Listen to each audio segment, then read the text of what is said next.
आज एक विशेष चर्चा की जानी है। ज्येष्ठ का महीना चल रहा है और ज्येष्ठ में जो एक गोपनीय विधान बताया गया है शास्त्रों में, उसके संबंध में आज बात करते हैं। जब मनुष्य कष्ट में होता है, जब उसे विभिन्न प्रकार के ग्रहों की दशा के चक्र में उलझने की स्थिति बन जाती है, उसके व्यापार व्यवसाय में अनेक प्रकार की हानियां होने लगती हैं, चारों तरफ से संकट उसके ऊपर आने लगते हैं, उसके प्रियजन उससे दूर होते हैं जिनके लिए वो परेशान होता है। ऐसे प्रियजन जिनको वह खो देता है अनायास ही, और उन प्रियजनों की कोई मुक्ति नहीं हो पाती। कई बार ऐसा होता है कि हमारा कोई भी बंधु हमारे अपने परिवार के या अपने इष्ट मित्र हमसे अनायास बिछुड़ जाते हैं और उनके लिए कोई उपाय हमें नहीं सूझता है। ऐसी सारी परिस्थितियों में यह ज्येष्ठ का महीना इन सब परिस्थितियों के शमन के लिए, इन परिस्थितियों में अनुकूलता के लिए श्रेष्ठ माना गया है। इस दृष्टि से भी इसे ज्येष्ठ कहा जाता है और इसमें एक गोपनीय विधान बताया गया है। हम सभी जानते हैं कि श्री हनुमान जी महाराज सप्त चिरंजीवियों में से एक हैं। अश्वत्थामा बलिर्व्यासो हनुमांश्च विभीषणः कृपः परशुरामश्च सप्तैते चिरजीविनः। इनमें हनुमान जी महाराज नित्य हैं और चिरंजीवी हैं, साथ ही बहुत ही आसानी से अपनी कृपा को प्रदान करने वाले हैं।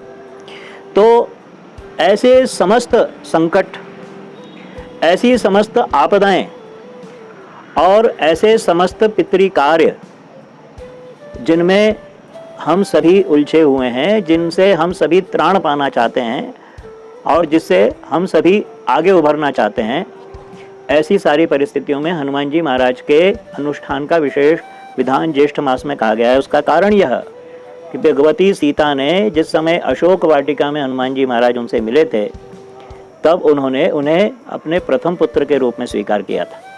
और जो उत्तर रामायण है, आनंद रामायण, कंब रामायण और दक्षिण भारत में लिखी हुई अन्य रामायण है, इसके साथ ही अद्भुत रामायण इत्यादि में जो प्रसंग हैं, उन प्रसंगों में उत्तर रामायण के जो संकेत हैं, उन संकेतों में ज्येष्ठ के रूप में हनुमान जी महाराज को संबोधित किया गया है।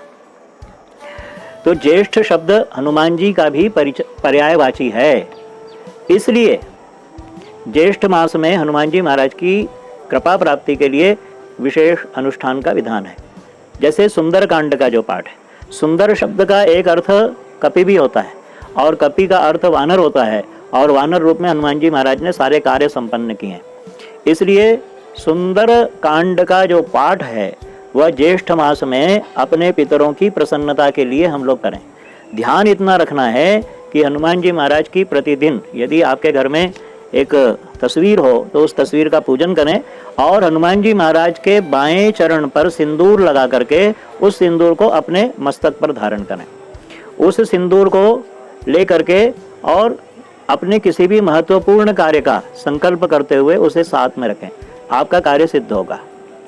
ये अनुभूत प्रयोग संतों के द्वारा गोपनीय ढंग से विभिन्न साधकों के मध्य में प्रचलित किए गए हैं, परंतु इन प्रयोगों का जो मुख्य उद्देश्य होता है वह संसार के कल्याण की कामना का होता है।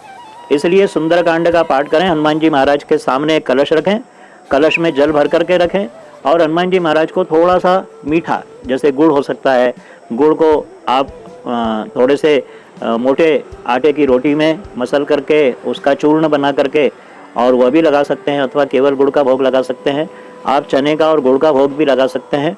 ऐसा नैवेद्य अर्पित करें, अपने मन की कामना उनके सामने रखें और कामना रखते हुए, विशेष करके सिंदूर से पूजन करते हुए, तो जो आपद विपद आदि जो कुछ भी है वो उनके चरणों में निवेदित कर दें। आपके जो स्वजन बाहर हैं उनके सारे कष्ट दूर हों और उनसे आपका मिलन हो, और जो आपसे बिछुड़ गए हैं उन लोगों को सद्गति प्राप्त हो। एक छोटा उपाय यह भी शास्त्रों में बताया गया है, लेकिन बहुत महत्वपूर्ण है। ज्येष्ठे कपि ही, ज्येष्ठ मास में कपि की आराधना। इसलिए अपने पितरों के लिए, अपने स्वयं के लिए और अपने स्वजनों की गति के लिए इस प्रयोग को करें। हनुमान जी महाराज की जय।